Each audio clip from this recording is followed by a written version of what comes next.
In this video we'll be taking a look at the Baby Breaking Grad Challenge on HackTheBox. This is a web challenge in the easy category and we've started the instance already. The description says, we corrected the maths in our physics teacher's paper and now he is failing us out of spite for making a fool out of him in the university's research symposium. Now we can't graduate unless we can do something about it. So we'll download the files here as well just to have this ready. I'm going to open this and extract everything into our local folder, put in our password, HackTheBox, and we'll take a look at these later. Let's first of all take a look at the site. So we open this up and just make sure we've got Burp Suite open and running. Might be quite a lot of stuff in your HTTP history, so what we can do is go into our target and say this URL that we've been given, this IP address, we're going to add that to the scope, and then in the proxy we can say go to our options tab and we only want to intercept URLs if they're inside the target scope. Similarly, we go to our HTTP history and say show only in scope items, and that way all we'll see are the requests to this domain. So with that in place, let's take a look at the site. So we have two options here, Kenny Baker and Jack Purvis. We can select one and click did I pass. Select the other one, did I pass? No, we get the same result for both of them. Let's take a look at the site. We have a post form, so it's a radio checkbox, and it has the name Kenny Baker or the name Jack Purvis, and if we submit that, that's sent off in a post form. So we can have a look at Burp Suite and verify that here was a post form. It was sent to API calculate, and in here we have a JSON formatted object with the name Jack Purvis. In response, we got a JSON formatted object saying pass, nope. If we want to send this to the repeater and hit send, where's our response? Okay, we can keep hitting send, and you see that we get a slightly different response each time with just different varying numbers of capital and lowercase o's in the middle of the word nope. This is coming back, it says powered by Express, so we'll be interested in looking at Node.js, and we also have this cookie as well, plan B. That cookie may well be, let me see if that's part of this, because storage, plan B, the domain, it's the same domain. Yeah, okay. Let's try and delete that out of interest. Refresh. And refresh again. I'm gonna send off the Kenny Baker. Nope. Okay, I think that might have just been from our previous challenge, the baby website Rick that we were looking at, but we'll see anyway. We'll see if it pops up again. So apart from that, in our source code we have a main.js script and this coolest.js script. Let's have a quick look at those. The main.js script looks like it's just doing some animations here. We have the clear screen, we have a music option, we have then the form. So this is the only bit which looks important to us. It's the fetch API calculate, and it sends off a post form and it takes in our radio checkbox value and submits that, and then we get the response back and it writes that to the page, the data.pass. So this nope data.pass. Okay, so that's fine. Let's close that. We then also have this just a meme, not part of the challenge, and reading through this, yeah, it looks like it's just image or animation related, so let's close that as well. Is there anything else in here of interest? Doesn't look like it, unless they've hidden something in the CSS. So cool, we've taken a look at all that. Let's go back to, before we even look at the source code, we can go to our repeater and let's play around with it. Let's say, what if the name is equal to a different name, a name that's not selected there. Let's say crypto, send. That's fine, we still just get back a pass saying nope. What if we say the name is equal to a number instead of a string. We send that, and we actually get back this time an error saying name includes is not a function, and we get a trace there to the Node.js. Let's maximize this. So you can see here that we have the student helper.js, and it's calling object.isDom. So there's going to be some kind of function called isDom, which is being called. Alright, so let's go ahead and open up the code that we've downloaded locally to see what else we could do. Note that whenever I was first looking at this challenge, I didn't actually see that the source code was available. I've done this a few times. I didn't see that there was source code available to download, and I was just like really trying to brute force this with solutions that I found online, not knowing what parameters it could take and what was being done in the background, which obviously made things quite difficult. Now that we have the source code, things should be a bit easier. So we have our source code, it's all here. Let's open up Codium or VS Code or whatever your IDE of choice is. For me, I'm using Codium. I'm going to open the folder, and the folder that we're in, we open that, and now we get access to all of our code. So you can see it's opened up index.js here. We have our entry point, so we have generating a random flag file name here. We have a Docker file if we want to build this application up. We can see a fake flag that was set up here. We have our index.html, which we just looked through. In the static then we have the JS and the CSS, which we just checked out. In roots here we have index.js, so this looks interesting, and studenthelper.js looks interesting as well. This was mentioned in, remember we had the isDom function in the stack trace there. So these should be interesting. Let's work our way through the code. So we have our student helper function here. Let's open up our index as well. So whenever we clicked on the did I pass button here, it was sending off this post request to API/calculate, and we have let student equals a request.body. So the request.body in our case was a JSON object containing the name. Let's just put this back in so it's working again. Crypto, send that. So we have a student object here. The name is equal to crypto. The result is an object where pass is equal to nope. So if student name is not specified there, it's going to say specify student name. So let's try that. Let's remove that altogether. You see there we get error specify student name. So send that again. There we go. Nope. And if we do supply a name, it's going to say let the formula equal student.formula, or let it equal this string. So let's set the formula property. Let's go here and say that the formula is equal to, and then we'll just paste in the same string. Let's make sure we're using the same quotes throughout.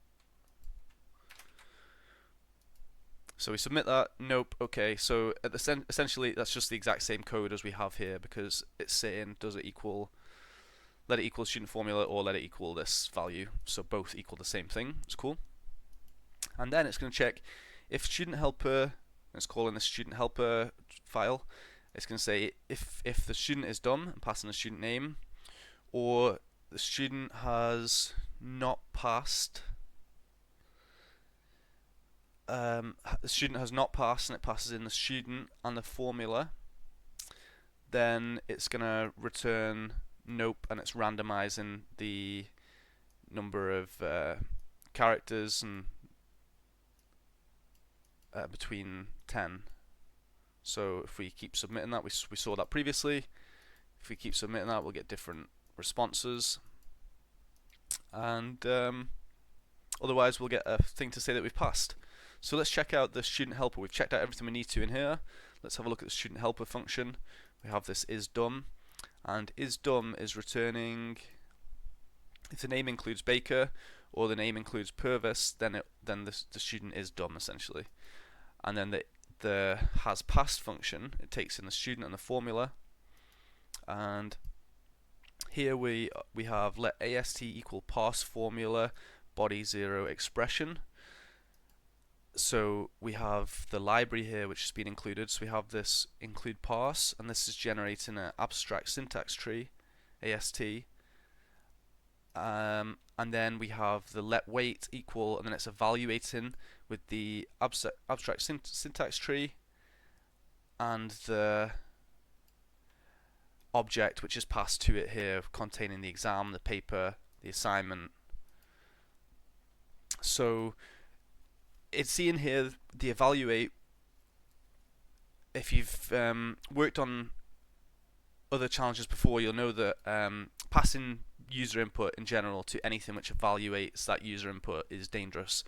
If the user submits something, some malicious code here, and it's evaluated, then this could lead to remote code execution. So let's see if that's the case with this library. Let's search for the static-eval, and static-eval JS vuln. If we check that and go to the National Vulnerability Database, we'll find that the static-eval module is intended to evaluate statically analyzable expressions in affected versions. Untrusted user input is able to access the global function constructor, effectively allowing arbitrary code execution. It's given a 9.8 score, so it's very high critical vulnerability. And this was the source here is from HackerOne, and we can see up to and excluding 2.0.0. So let's check what version we have here. So if you go to our yarn.lock and search static eval, you can see it's 2.0.2, which it indicated there wouldn't be vulnerable. Let's search for static eval JS exploit, and here we'll check the sync. The sync page, which says we have this static eval evaluates and evaluates statically analyzable expressions. Doesn't make sense, but affected versions of this package are vulnerable to arbitrary code execution using function expressions and template literals, and it gives a proof of concept here which is quite similar to what we have. Let's go back. So in our student helper we have this evaluate is require static eval and parse is require ES primer, exactly what we have here. And then we have a source, we have some code here which is set in a source variable, and then we generate an abstract syntax tree by parsing that source expression, and then we evaluate it. Whereas here we do something very similar. We parse the formula expression just like right here, and then we evaluate that AST. Obviously we also pass in some additional parameters here, so the structure of this might be slightly different to the proof of concept that we have here, but essentially if we can get some of our own code in here to be parsed and then evaluated, we should be able to get remote code execution. If we scroll down here a little bit, we'll see that there are some other examples. We have this one, arbitrary code execution upgrade to 2.0.0. So we did see that on the National Vulnerability Database, is likely what that's referring to. And then we have another one with a different, this one doesn't actually have a proof of concept. We have a different vulnerability here with a proof of concept, and it suggests to upgrade to static eval 2.0.2, which is what we're on. But if we check this one, it doesn't actually, it says it was introduced from 0.1.0 onwards, and there's no remediation here. So it looks like this has remained unfixed. So we're going to take a look at, before we try to debug this locally and try and get an exploit working, we're going to take a look at a write-up which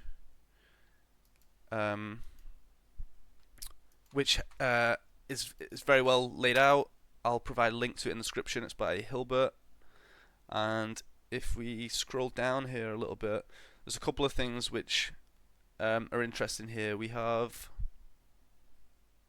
so they've just noted that we control this student.formula, just explaining what we have access to there, and that's later going to be evaluated. Regarding the version, they noted that there is a commit here that goes into version 2.0.3 of the library, and the commit has in a test case where they have something quite similar to, in fact, I think this is exactly what was in the proof of concept on the sync. Oh no, the sync one checked for it ran the ls command, but basically we have some code here which is being parsed and then evaluated, and they're using the t.equal to make sure this returns an undefined result. So presumably what Hilbert notes is that the previously, before this test case was introduced, we're assuming that this didn't return undefined and that this returned an actual output. So if we go back here, another thing that they explain is that our statement here, our conditional statement in the index, if student helper is done or if not student has passed, then due to a short circuit evaluation, which shows that in some programming languages in which the second argument is executed or evaluated only if the first argument does not suffice to determine the value of an expression, which means that, let's go back here, in our example here, if this evaluates to false, then this statement won't even be executed, which is where we get our avenue for remote code execution. So we actually need to make sure this evaluates to true in order for this to be evaluated, which we know how to do anyway. We can just make sure that the name includes Baker or Purvis. So that's interesting. We also note that, so they're going through an example here with the proof of concept, but oh, this is set up locally. Okay, let's just take a look as well at the actual command. So the command here, which is being used to console.log the process environment, Hilbert just breaks this down, explaining, first of all, this looks like it may look a bit confusing in terms of the syntax. So this is a ternary expression. If we take a look, what does that mean? We have, it's basically a syntax for a conditional statement. So we give a condition, and then if the condition is true, this is what happens, else this is what happens. So let's see an example here. In this example, we have beverage is equal, and we say if age is greater than 21, it'll equal beer, otherwise it'll equal juice. Just a shorthand way of doing a conditional statement. So they break down the ternary expression that we have in the GitHub test case, and just shows that, so we have the string there. Let me close this, got too many windows open. Okay, they've done a slightly different version of this. So let's look at this version here. You have this return whatever y split length, and it's essentially saying we have this string whatever, and if the parameter we provide equals true, it's going to return some string split, otherwise it's going to return some string length, and then it's also going to return the result of that with the constructor. And just go on to explain here the difference between primitive strings and object strings in JavaScript, and how that we can reference object properties using the dot operator or by using this square bracket syntax like you would use in dictionary indexing, and also that it's returning the constructor is actually returning the function object. So you can go through this. This is very well laid out and explains it in great detail. Probably better than I'm doing here. So check this out if anything I've said has not made any sense or if I've not covered this well enough. But Let's see if we can go and set this up locally and play around with it, and then we'll this might become a little clearer. So if we go back to our project, you'll see we have a Docker file here. We also have this build Docker script, which is going to actually build this Docker file and then launch it as well. So let's try and run that script. We'll do /build Docker, and it'll run through these steps, hopefully without errors.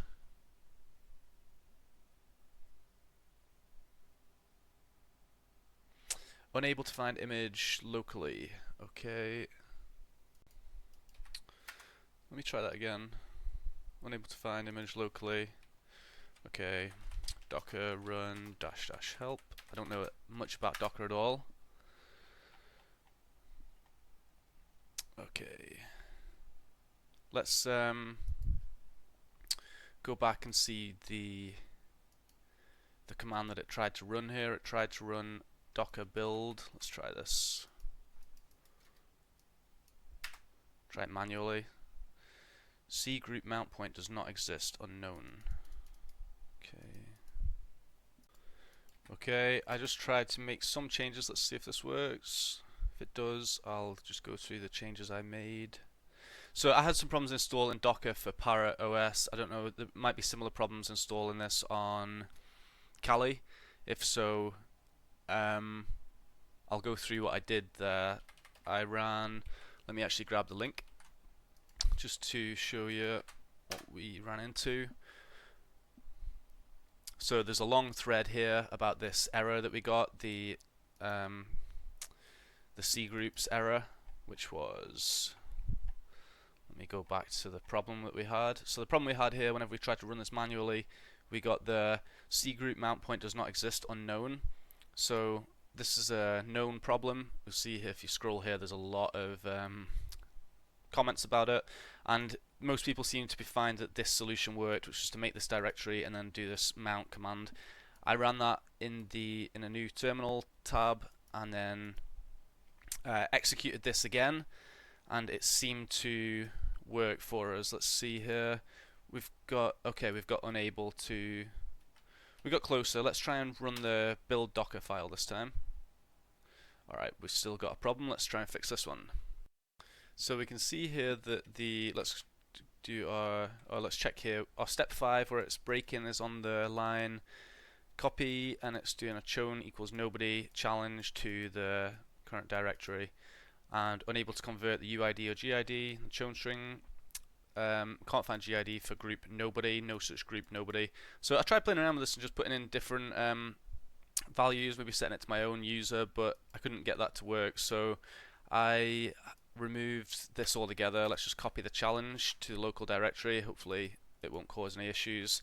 And let's try and do our build Docker. Let's not bother with the build Docker. Let's just build it from here. So now it's running through. It ran through step 5. It copied it, no problem. Now it's doing the npm install. So we're getting further. It's exposing port 1337. Step 11, and there we can see that it successfully built the breaking grad.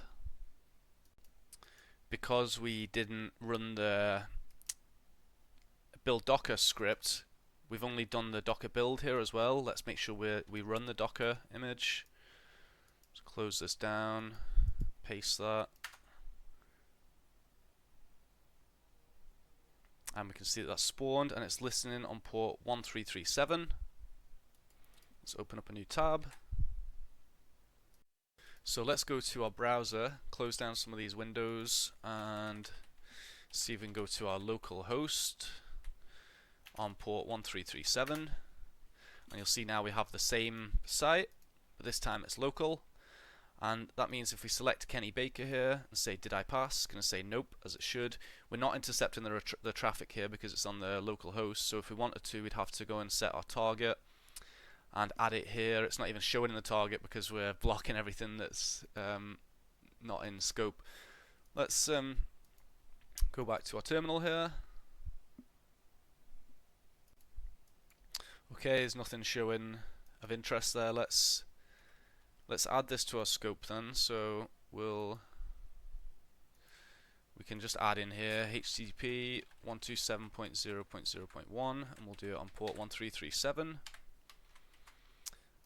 Set that to OK, and now if we go to our proxy and submit that again, did I pass?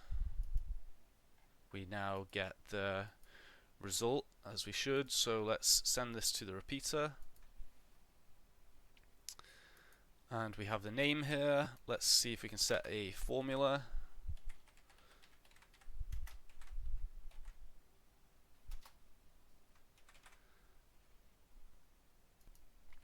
And let's grab again the query from this walkthrough that we were looking at. So we'll test this locally with this expression. This is just the expression directly from the GitHub test case. So we take a copy of that. We want our single. We don't want single quote or okay. We may need quotes or to do some escape in there.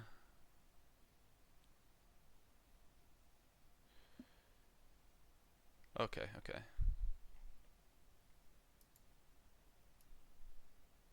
Let's just grab this. It looks like in this example they have used single quotes inside, so let's do that. We have our formula there. Let's make this a bit more visible, and let's swap these to single quotes because we're using double quotes on the outside.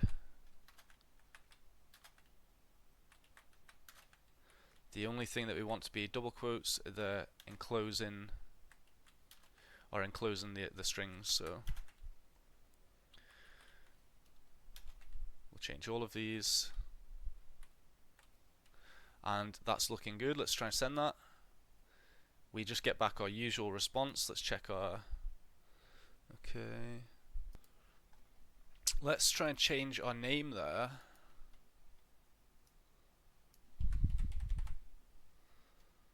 To crypto and submit that again. Get nothing back, but this time we get our environment is dumped this time. You can see this has been printed to the screen, so we have code execution there. So yeah, so in that case it's checking. Remember we said here in terms of the operator it wouldn't evaluate the second one, so if the student is dumb, then it won't evaluate the second one because the first one has come to true. So it's saying if one of these two are true, and because the first one equals true, it doesn't bother checking to see if the second one equals true. It only needs one of them to be true. So in our case we don't want the student name to be correct, so we put in an incorrect student name which didn't match any of the, let's go back, and it's been a while since we looked at this, so didn't match Baker or Purvis, so that didn't evaluate true, which meant there was no alternative but to check the second condition to see if that returns true, and at which point then it executes our code. So it passed our code to this evaluate function and executed our statement, which in this case was to console.log the process environment. So now we need to weaponize this into an exploit. Let's go back to the guide we were following here. Now that we have code execution, we know that we can execute this code to get the process environment.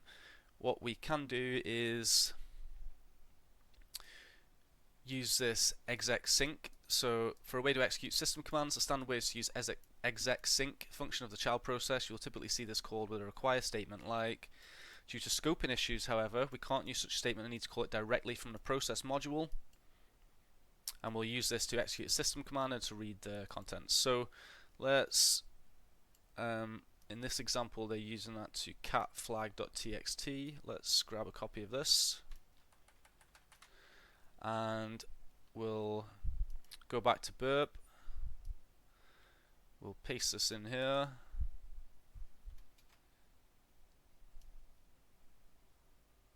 And try to submit that, And oh yeah, we have an error trace here, but we do actually have our flag, our fake flag for testing. So presumably, if we go and modify this code to say, okay,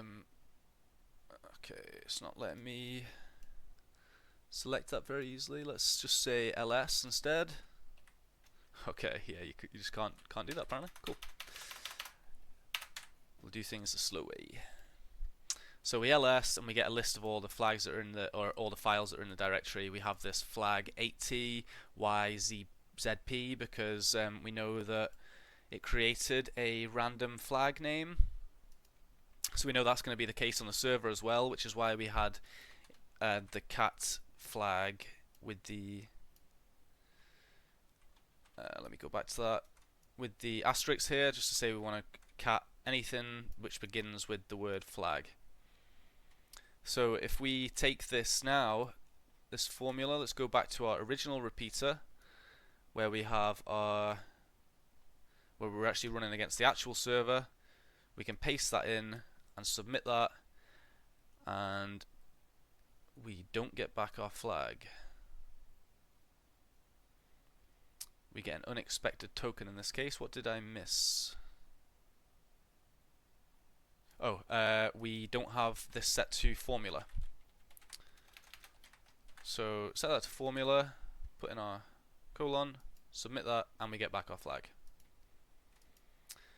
And we can see here on our server backend, we can see that the local server, whenever we were listing the directory and printing the flag and stuff like that, we can see that in our logs.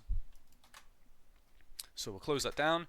That's this challenge solved. I hope you've enjoyed this video. I'll leave a link to that walkthrough, which I highly recommend checking out, in the description. And any questions or comments, as ever, leave them down below. Thanks.